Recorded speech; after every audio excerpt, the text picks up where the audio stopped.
The year is 2020. Circling high above the Earth is a new telescope, the Terrestrial Planet Finder.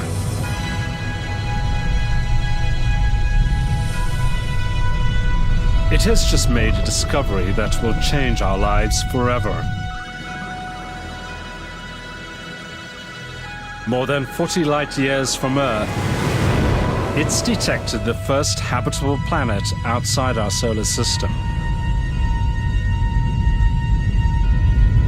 Orbiting close to a red dwarf star is an extraordinary world.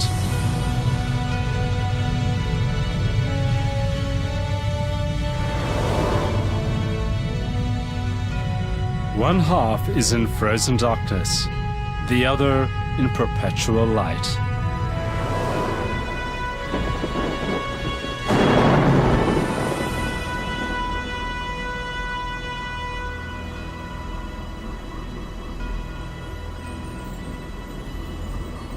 This is a land where the sun never sets.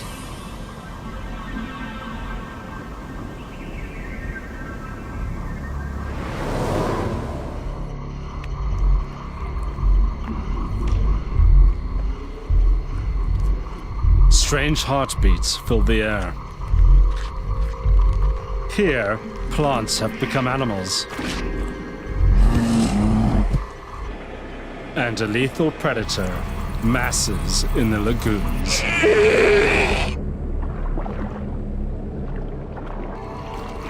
Fantasy? Think again. Scientists believe we could discover a planet like this within the next 10 years. They are already preparing for what we may find.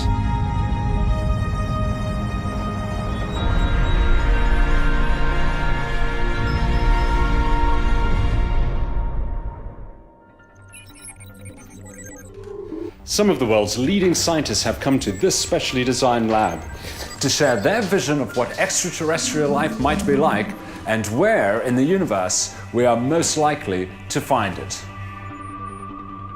All the scientists are world leaders in the fields of astronomy and biology.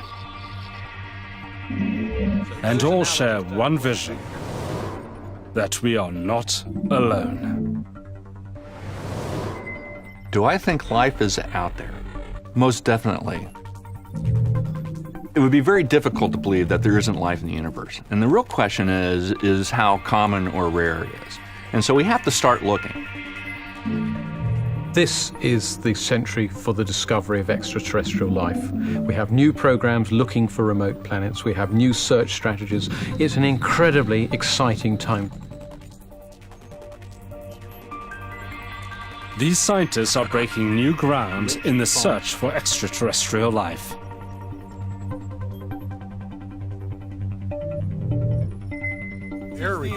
We are presenting, the red dwarfs particularly, are real. That is to say, somewhere there could be one of these. Yes.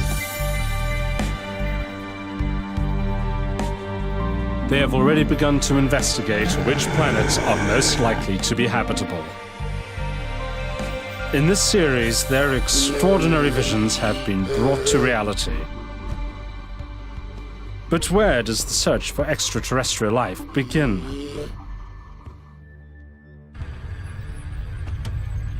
This is our galaxy, the Milky Way, home to 100 billion stars and at least as many planets. It's so vast that, traveling at the speed of light, it would take 100,000 years to get from one end to the other.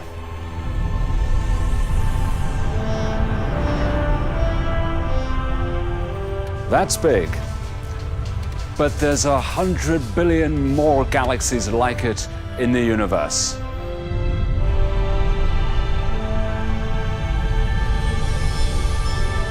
We only know of one planet that has life.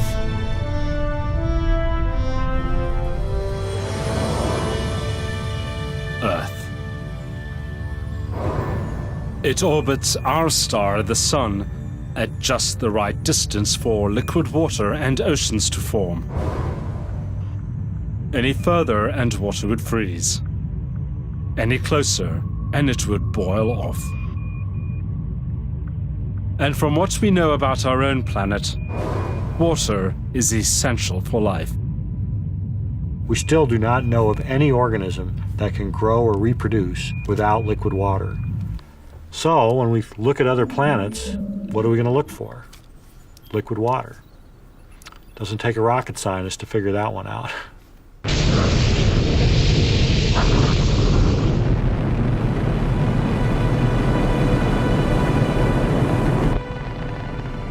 Within the next 10 years, the terrestrial planet finder will be launched into space.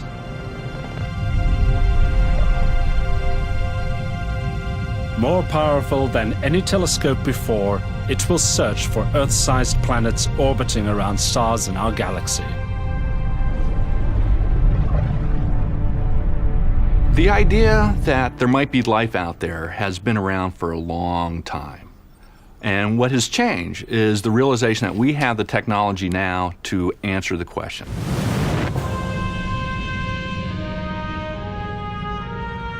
Astronomers are already investigating which stars are most likely to support life.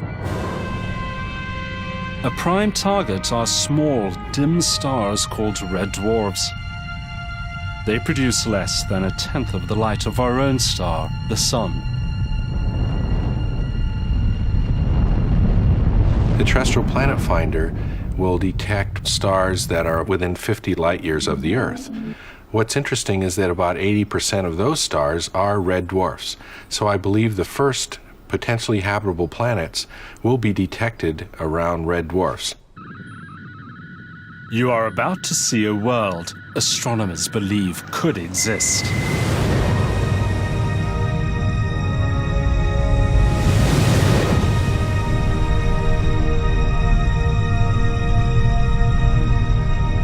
"40 light years from Earth, a red dwarf star glows in the depths of space.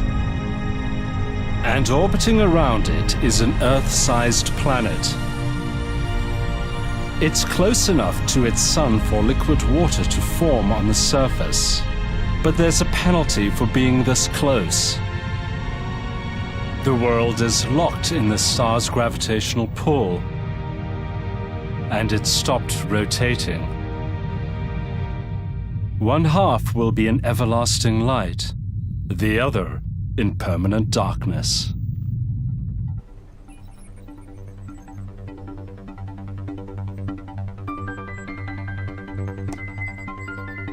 Planets orbiting red dwarfs were once thought to be uninhabitable. It was believed that their atmospheres would freeze out on the dark side and boil off on the light side.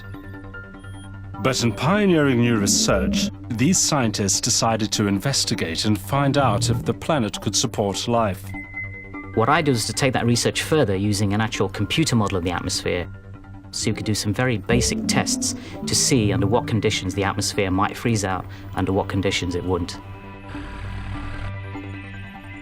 The red dwarf planet modeled was different from anything that had been explored before. What they discovered will ultimately change the search for extraterrestrial life.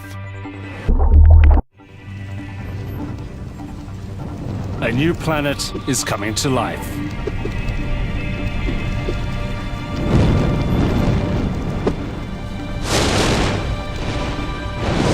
Every detail was programmed into the model.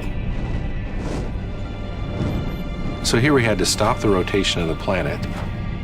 We used climate prediction models to break up all the atmospheric constituents, including chemical reactions and the formation of clouds and the amount of precipitation. We then just let the model run. So we basically produced for the first time weather on a planet around another star in the detail that weather is usually predicted here on Earth. They had proved that the new planet could have an atmosphere and, critically, liquid water, the essential medium for life. They named it Aurelia, The big question was, could Aurelia support life?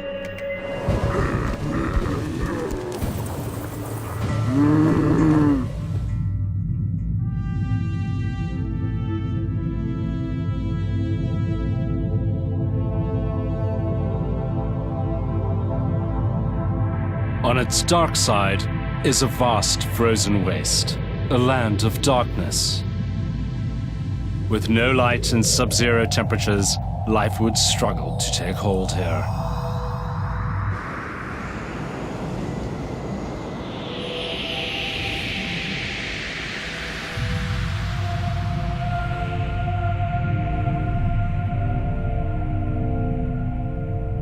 On its light side, at the point where Aurelia is closest to its sun, the climate models predicted a giant cyclone that never dies. This is Aurelia's storm zone. Hurricanes rage across the land, rainfall is torrential, and it never stops.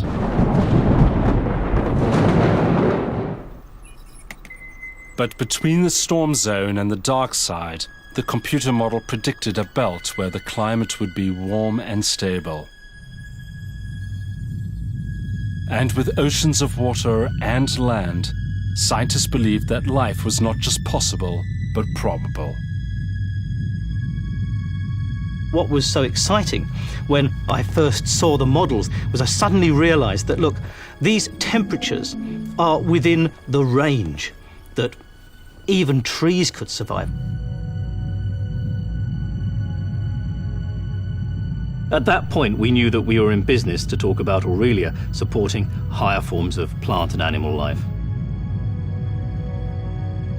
The scientists had identified a prime target in the search for extraterrestrial life.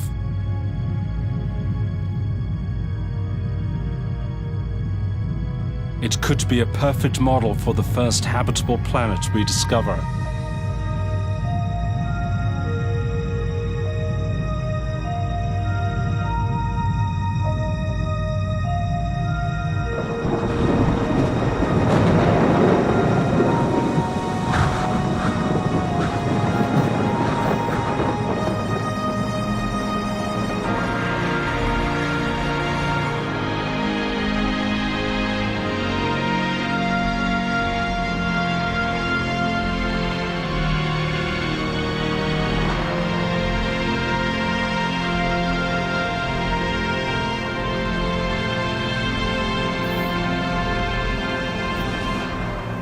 Aurelia, a living, breathing world.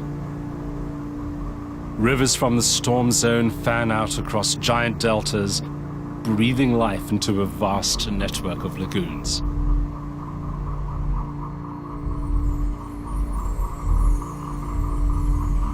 A forest of strange fans reaches up towards the red dwarf star. A star that never moves and never sets. It's just one endless day. The fans creep slowly across the mud, and their heartbeats echo throughout the forest. Beneath the water, the killer is waking. Welcome to an alien world. A world that scientists believe could exist. Extraterrestrial has brought together leading biologists and biomechanists to conceive the life forms and ecology that could exist here.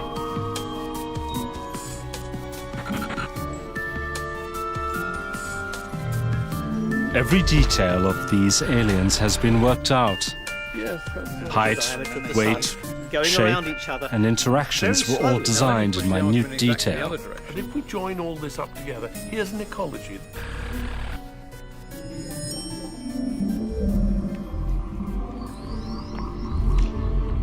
Nothing here is what it seems. These are the stinger fans.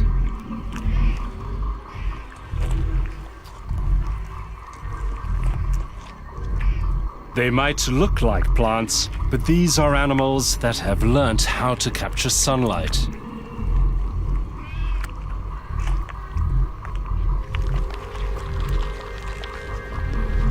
They drag themselves slowly across the mud, jostling for a prime position in the sun.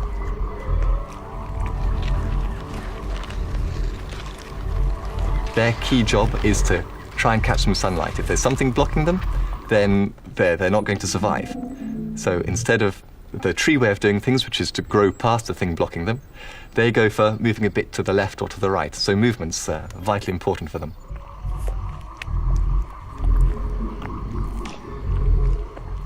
They're Aurelia's extraordinary equivalent of plants. Reaching up more than 10 meters, their fans trap the sun's energy to produce sugars.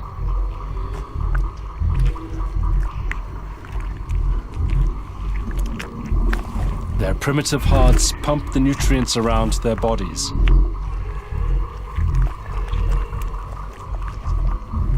In this world where the sun never moves, competition for light is fierce.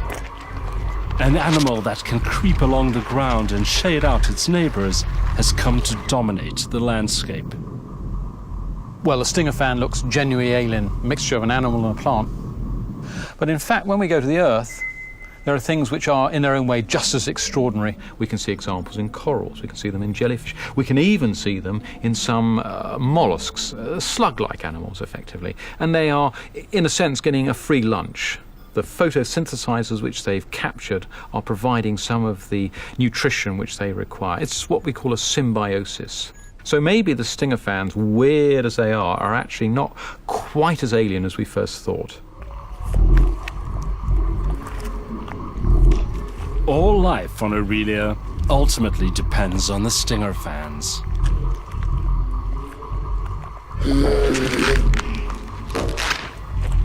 But they're not the only bizarre life forms that live here.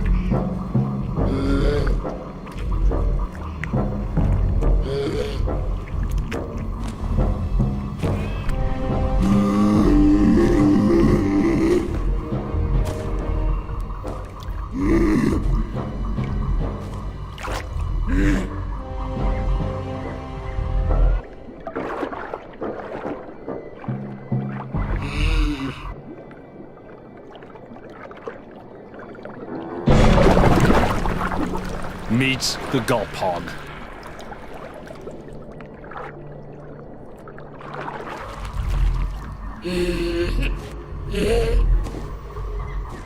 It's Aurelia's largest carnivore.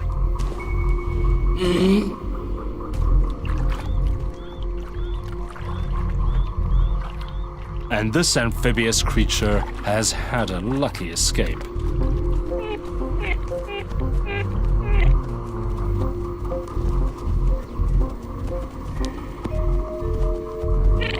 Nervously, the mudpod makes for its burrow.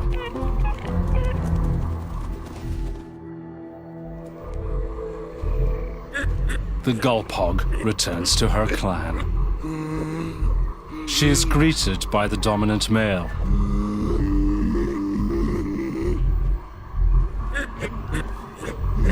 His dagger-like horns are a sign of his supremacy.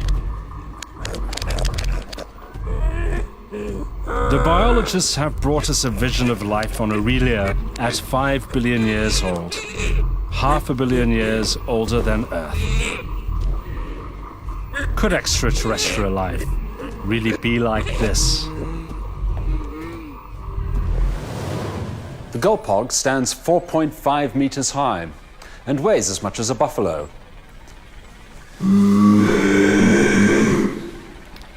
There's no doubt that extraterrestrials will be unlike anything we've seen before. But how will they sense their environment? How will they move? Will they even be carbon-based, like life on Earth? Based on our understanding of life on Earth, scientists are now beginning to explore these questions. It makes a lot of sense for any moving life form to have all the senses near the front of the animal. So that's eyes, the ears, the smell sensors, the taste sensors near the front, because that's what is going to meet the environment first.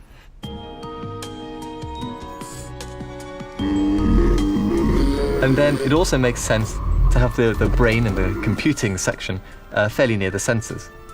This long neck allows it to hold most of the body still and just move a part of the body so that it can use both eyes to lock onto the prey while keeping the rest very still. So it's going to be able to surprise a lot of the things it catches. On the other hand, the gut's always going to be fairly big, and it's worth having that in a nice stable place, somewhere near the legs, and the legs for an animal that's going to move fast need to be long and relatively light. So the gulp hog follows the rules for basic animal design. The gulp hogs were designed by the biologists as hunters. They sense the ground for their prey. They show some very interesting adaptations. In particular, what it turns out is that the front of the skull has these long teeth-like structures, but actually it pushes those into the ground, and those are extraordinarily sensitive to the vibration of their prey. The prey, of course, are mud pods. The mud pods are safe for the moment. They are too far away to be detected. But the gulp hogs will travel enormous distances to find them.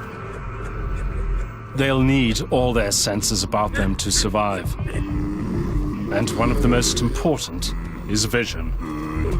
What happens when you visit a planet like Aurelia? Will anybody actually be looking at you? Will they be using their eyes?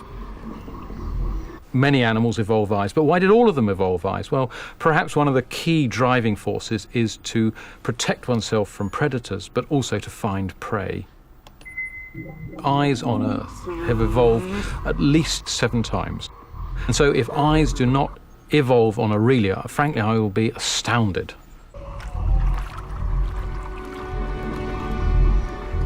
Incredibly, extraterrestrial life could share the same solutions to the same problems that life confronts on Earth.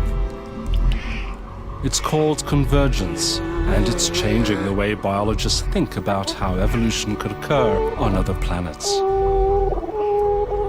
How many ways are there to move? How many ways are there to swim? Well, actually, rather few. Walking across the ground or swimming through an ocean, there are strong constraints on what you can actually do. That's why organisms on this planet repeatedly return to the same solution. If it's true on Earth, it should be true everywhere.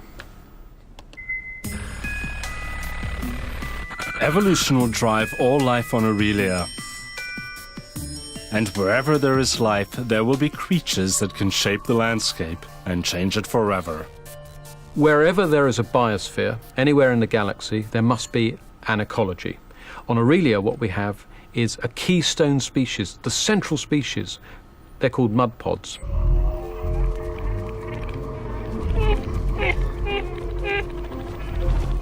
Tirelessly bulldozing the Earth and felling stinger fans, they are Aurelia's great architects. Their dams have slowed the giant rivers. They've created a vast network of lagoons which are now a rich haven for alien life.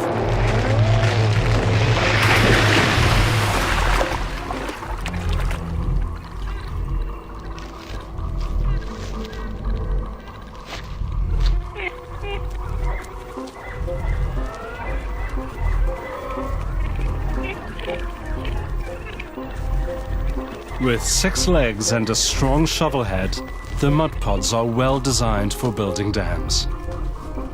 The mud pod pushes mud around to improve its environment.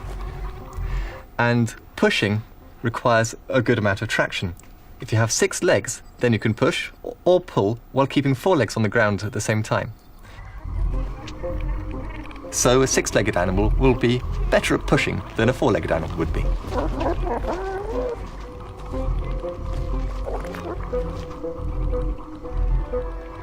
Their dams create new land for the ever-creeping forest, which in turn provides a continual harvest of fans for the mud pods to feed on.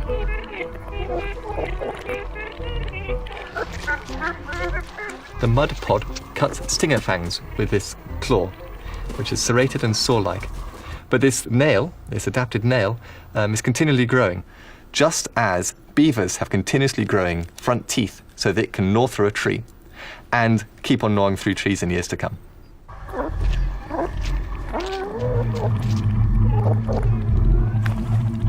The haunting groans of the dying fans fill the air.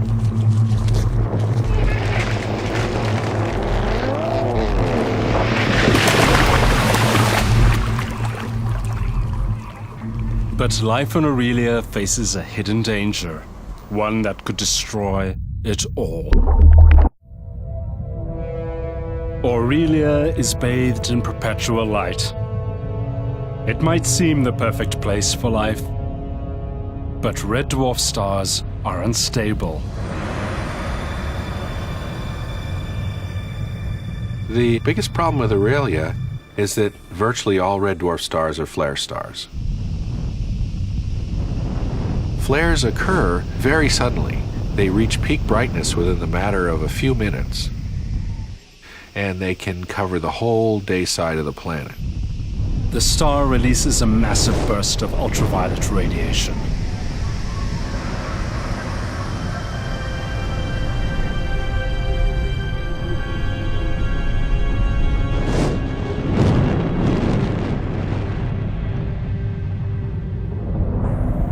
Within minutes, Aurelia will be bombarded by deadly ultraviolet rays. Out in the open, the mud pods are dangerously exposed. Their thin skin is no defense against the flare. Any critters that live on Aurelia would have to have this emergency quick response to any kind of flare activity. The gulphog has an early warning system, a third eye on the top of its head which senses the radiation. Quickly, they take shelter behind a fallen fan.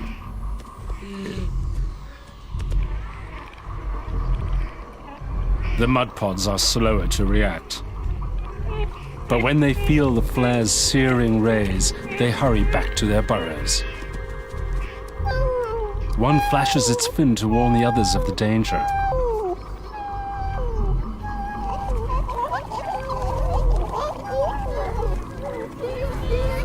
But one mud pod has been injured in a gulphog attack. The flare intensifies.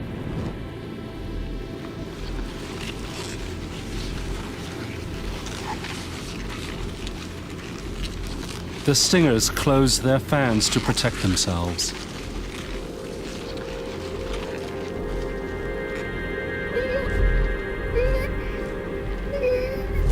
The injured mud pod is just seconds away from the safety of its burrow.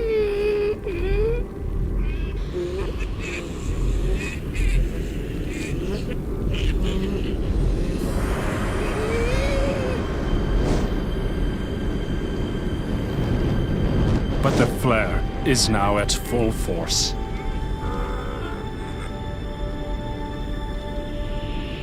Lethal rays irradiate the mud pod.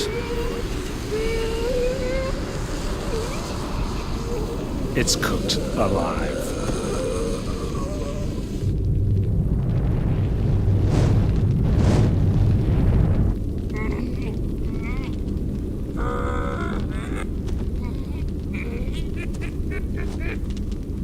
Minutes later, the flare subsides.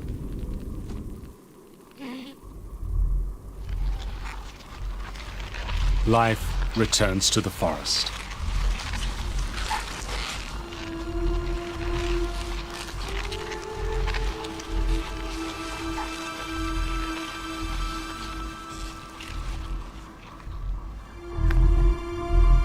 Ultraviolet flares are deadly to carbon-based life. They break apart the carbon atoms that make up all living cells. But can we be sure that life on other planets will be carbon-based? Carbon is the party animal of the periodic table, if you will, because it's the atom that most likes to hook up with other atoms to make complex compounds. And after all, perhaps the biggest achievement of carbon is this, DNA, a complex blueprint for life that underpins all of the living things on this planet, and that it is built out of compounds that are made from carbon. When we say, you know, life on other planets is probably going to be carbon-based, that isn't just lack of imagination. That's applying the physics and chemistry that we know to the worlds that we don't know. And where there is life, it will invade every available niche, diversify, and compete. Life everywhere will reproduce, mutate, followed by natural selection. It'll undergo the process that we call Darwinian evolution. That process, I think, is as universal as the laws of gravity and relativity.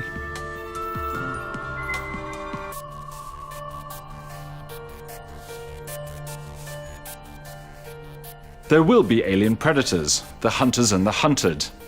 Predation has driven much of evolution on Earth. On Aurelia, things will be no different.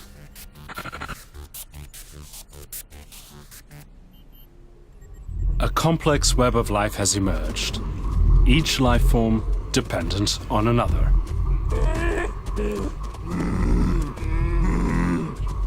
On land, the gulphogs are the top predator. But the lagoons are the territory of a deadly life form, the hysteria. These tiny creatures may look harmless as they swirl through the waters, scooping up microscopic life. But food has become scarce, and now the solitary hysteria undergo a terrifying transformation.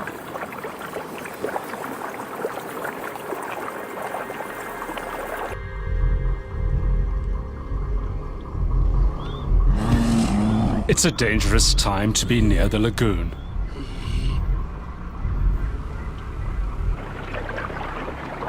Millions of them come together. A ghostly form starts to take shape. The hysteria mass so tightly that they become one superorganism. Together, they are now a deadly killing machine. It can detect the slightest scent of prey.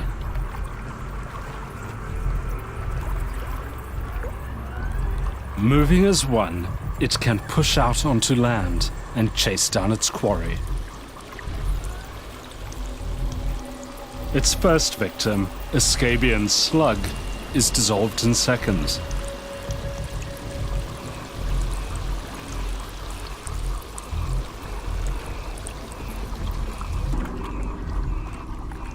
But the superorganism needs something much bigger to satisfy its appetite.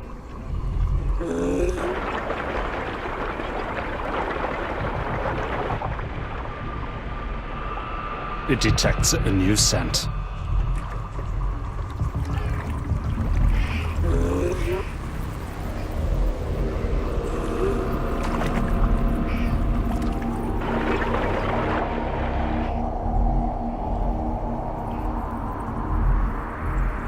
The swirling entity moves ever closer. Its next victim is within its grasp.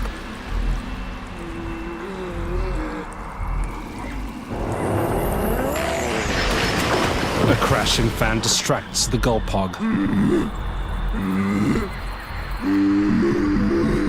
It races back to the clan. Hysteria retreats. Its time will come.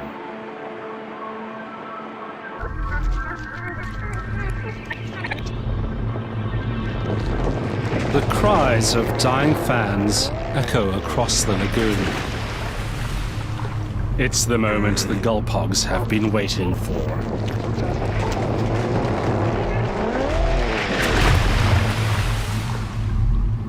The sound of the falling fans can mean only one thing. Mud pots.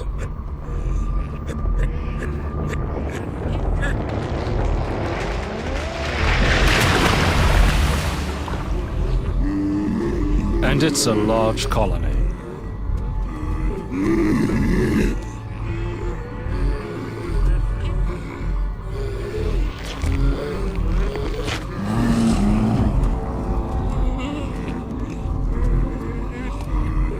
A guard flashes a warning with its fin.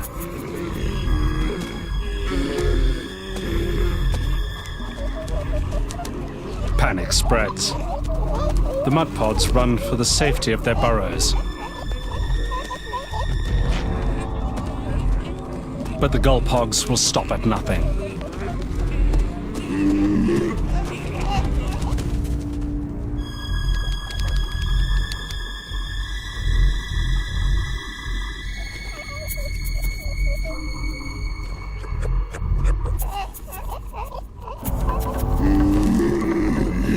The mud pod's only defense is its barbed tail.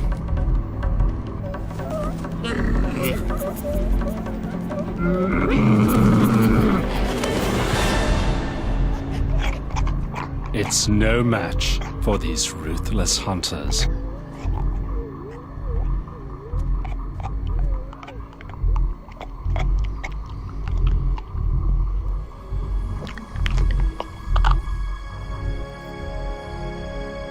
On alien planets, there will be predators and prey, evolution, and an ever-changing landscape. But for life to survive on Aurelia, the planet itself must be geologically active, replenishing its atmosphere and oceans, continually cycling water and carbon, the essential ingredients for all life as we know it.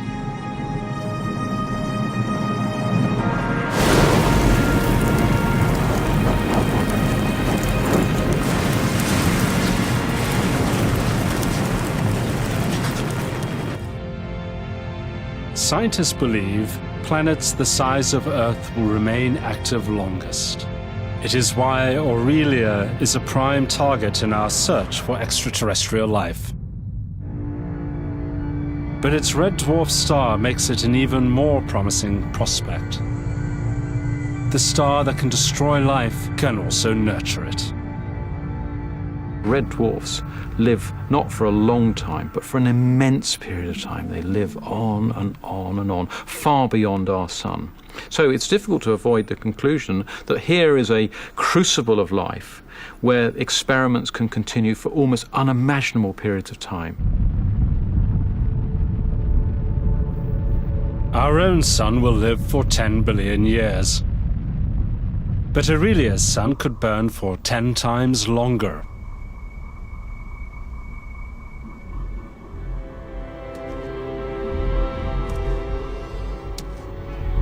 The scientists have given us a vision of life here at just 5 billion years old. With so much time for life to evolve, what could the future hold? Already, complex social systems have emerged. In its lifetime, the gulp hog only produces a small number of young.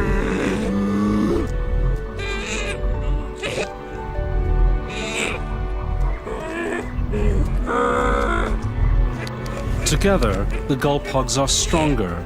They provide protection for individuals and share in raising their young. It's a very successful survival strategy that could see them advance right across the light side of the planet. In these gulp hogs, I think there's a colossal opportunity for the evolution of intelligence. It's a remarkable adaptation because it can lend itself to problem solving in lots of different areas. So I'm quite convinced that life on other planets would be highly intelligent. And I think one route by which it might evolve might be through parental care. So you could have baby gulp hogs being taught by their parents where to find food and how to interact with the rest of the group. And in succeeding generations, they might become progressively more and more intelligent. And with 100 billion years of evolution still to unfold in Aurelia, intelligence could reach extraordinary heights. And the creature that evolves the greatest intelligence will ultimately prevail.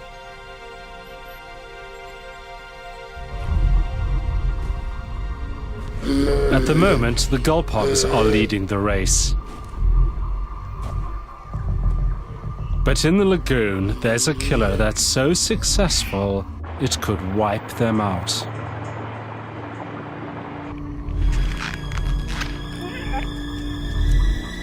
The gulp hogs are relentless in their pursuit of the mud pods. One has found a den full of them.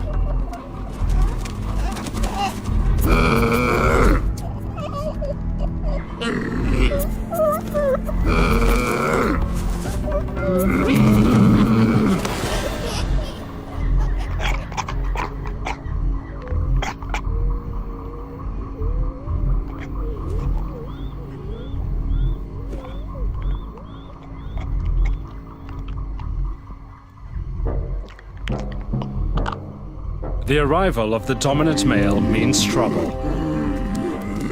The younger gulp hog stands his ground. It's a direct challenge to his authority. Their dagger-like horns can cause fatal injury. In the lagoon, hysteria makes its move.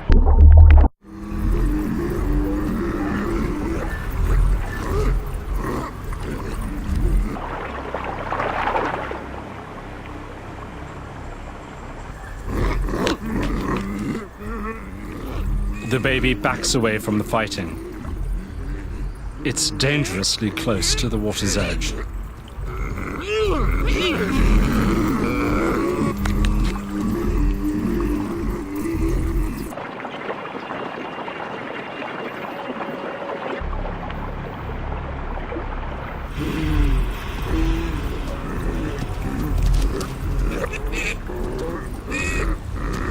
The hysteria mass inches closer.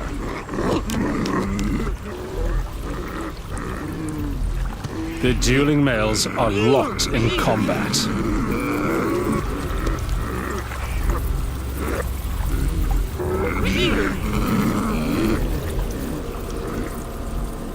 Burrowing into the gulp hog's foot, it releases a paralyzing poison.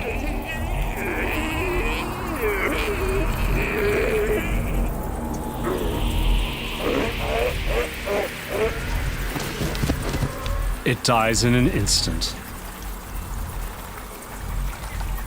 Swarming inside the young male's body, it starts to digest its flesh from the inside out.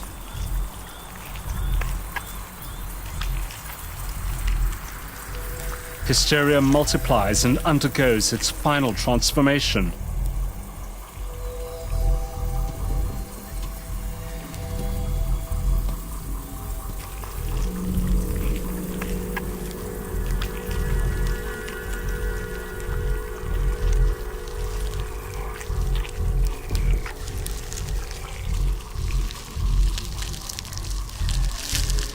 It emerges as a giant growth full of eggs.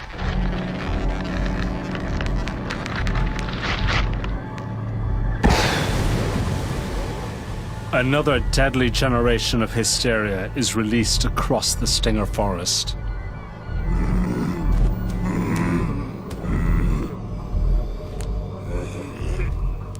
Life and death on an alien planet.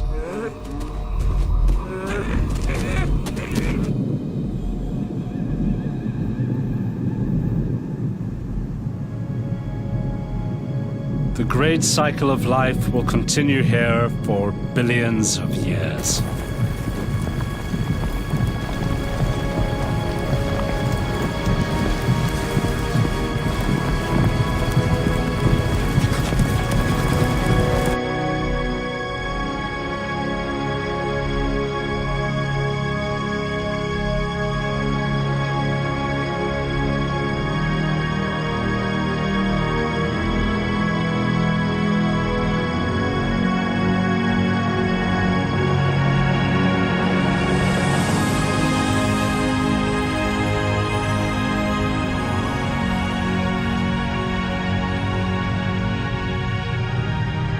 The scientists have modeled a new planet that could support life.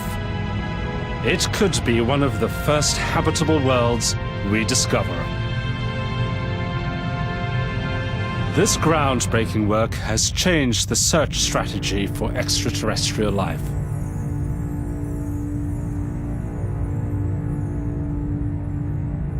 Terrestrial Planet Finder, which is NASA's next big mission, would have ordinarily been able to only point to a few hundred stars like the Sun in our solar neighborhood. But with red dwarf planets like Aurelia being habitable, then now we have thousands of targets.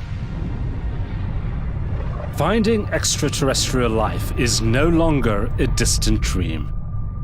We could find a world like Aurelia. In the next 10 years, Terrestrial Planet Finder will be launched. It will be able to peer into the atmospheres of distant planets and detect signs of life. There's a lot of things coming together that makes this a very exciting time to be interested in life beyond the Earth. And for the first time, that question, is there life beyond the Earth, might move from a philosophical question to a scientific question.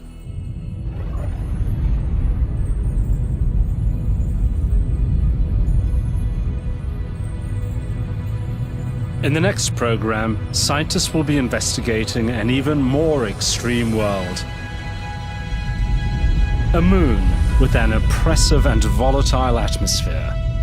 Here, life will be pushed to new limits, and it will come in even stranger forms.